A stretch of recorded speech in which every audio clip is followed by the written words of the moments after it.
Tendo analisado a experiência religiosa como fenômeno humano universal e suas principais expressões mundiais, também nos debruçamos sobre a matriz cultural da religiosidade brasileira. Resta-nos agora ponderar a respeito das tendências religiosas do nosso tempo e do tempo que está por vir. Os chamados novos movimentos religiosos poderão em breve ser considerados obsoletos e ultrapassados, da mesma forma que muitos movimentos tradicionais um dia também foram considerados inovadores e vanguardistas.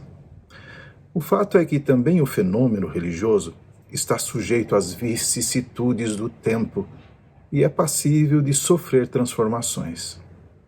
Devemos deixar claro de saída que o novo não significa necessariamente melhor e que o antigo não é automaticamente pior. As práticas religiosas mudam com o tempo. Se para melhor ou pior, só o próprio tempo dirá. No Brasil, pode-se verificar os mais diversos experimentos e inovações religiosas, desde as versões neo-ortodoxas e neo-fundamentalistas do cristianismo até o neo-orientalismo e os movimentos de autoajuda. Como complemento do que temos estudado a respeito das diferentes respostas aos desafios da contemporaneidade propostas pelas diferentes famílias religiosas, queremos aqui dedicar um tempo a pensar sobre os novos horizontes que se levantam no próprio cristianismo. O historiador britânico Philip Jenkins, em seu livro A Próxima Cristandade, explica que, até recentemente, a esmagadora maioria dos cristãos vivia em nações brancas, o que permitiu que os teóricos falassem em tom presunçoso e arrogante da civilização cristã europeia. De fato, o cristianismo tem funcionado como um braço ideológico do imperialismo ocidental, e isso favoreceu a concepção do estereótipo do cristianismo como religião do Ocidente. Pesquisadores como Jenkins, no entanto, têm sistematicamente desconstruído esse estereótipo ao demonstrar que nos últimos 100 anos o centro de gravidade do mundo cristão deslocou-se inexoravelmente para o sul, para a África, a Ásia e a América Latina. É nessas regiões que se encontram atualmente as maiores comunidades cristãs do planeta. Jenkins sugere que, se quisermos visualizar um cristão contemporâneo típico, devemos pensar numa mulher residente numa aldeia da Nigéria ou numa favela brasileira. Ao que tudo indica, essa tendência continuará em ritmo acelerado nos próximos anos. O cristianismo, afirma Jenkins, deverá ter uma explosão de crescimento mundial nos próximos 100 anos, mas a vasta maioria dos fiéis não será branca, nem europeia, nem tampouco euro-americana. O mesmo historiador nos ajuda a imaginarmos como seria, então, essa nova síntese cristã. Os integrantes dessa Igreja do Sul tenderão a estar entre as pessoas mais pobres do planeta, num contraste marcante com o antigo mundo dominado pelo Ocidente. Por causa disso, alguns imaginam que tais cristãos do terceiro mundo seriam fervorosamente liberais, ativistas e até revolucionários nos moldes da teologia da libertação. Mas a confirmação dessa perspectiva tem sido frustrada. O que se vê na prática é que os cristãos sulistas conservam uma orientação sobrenatural muito acentuada e por isso estão mais interessados na salvação pessoal do que na política radical. Curiosamente, as igrejas do Sul têm se mostrado muito mais conservadoras, tradicionalistas e reacionárias do que as suas igrejas-mães do Norte.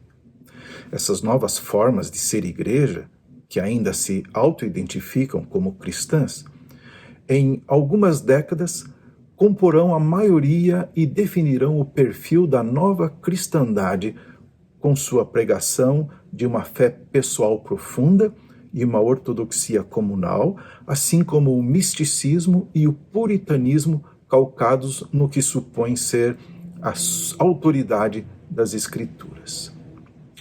Suas mensagens são carismáticas, visionárias e apocalípticas, e são frequentemente acompanhadas de experiências de cura pela fé, exorcismos e visões oníricas. Na opinião de Jenkins, o futuro cristianismo meridionalizado deverá ser nitidamente conservador.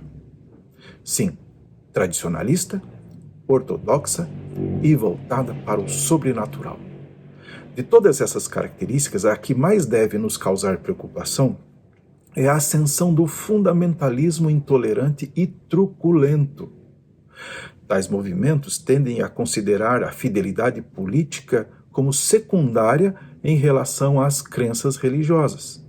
Isso reforça perigosamente a inclinação de tais movimentos para tentarem subjugar a política aos seus interesses dogmáticos, dando ensejo ao fanatismo e a uma cultura marcada pela intolerância generalizada. Tudo isso agravado pela facilitação e ampliação do acesso às armas de fogo por parte da civilização civil. Fanatismo e armas de fogo são uma combinação literalmente explosiva. A possibilidade de levantes, lutas, guerras civis e até conflitos internacionais que podem levar ao derramamento de sangue e a massacres, motivados e justificados por convicções religiosas, é uma probabilidade que não deve ser ignorada. Diante desse horizonte nada promissor, cabe aqui resgatarmos o verdadeiro sentido da profecia para o bem do cristianismo e do futuro da raça humana. Profeta não é o que prevê o futuro, mas o que vê primeiro a realidade e é capaz de interpretá-la, entendendo que as nossas crenças e ações no presente provocam consequências no futuro. Por isso, os profetas sempre apresentavam a dupla mensagem de contestação e esperança. O profeta denuncia o pecado e anuncia a justiça. A condenação ou redenção, isto é, as consequências que virão, dependerão das nossas ações no presente. Não podemos ignorar que o cristianismo está profundamente associado à pobreza.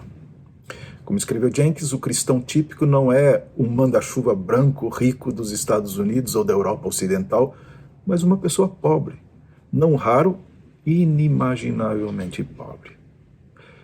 O cristianismo, portanto, a despeito de todas as contradições, ainda pode ser uma maneira imprescindível de ensinar a diversidade, o valor da pessoa humana, a prática do respeito e da tolerância, da solidariedade e da fraternidade, da justiça e da reafirmação da dignidade humana e, por suposto, da apresentação ao mundo de um Deus vivo que é igualmente fonte e plenitude de vida.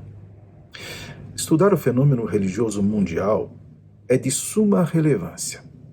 Jamais devemos desdenhar das crenças, porque as crenças movem as nossas ações, provavelmente muito mais do que os nossos juízos intelectuais. Bons estudos.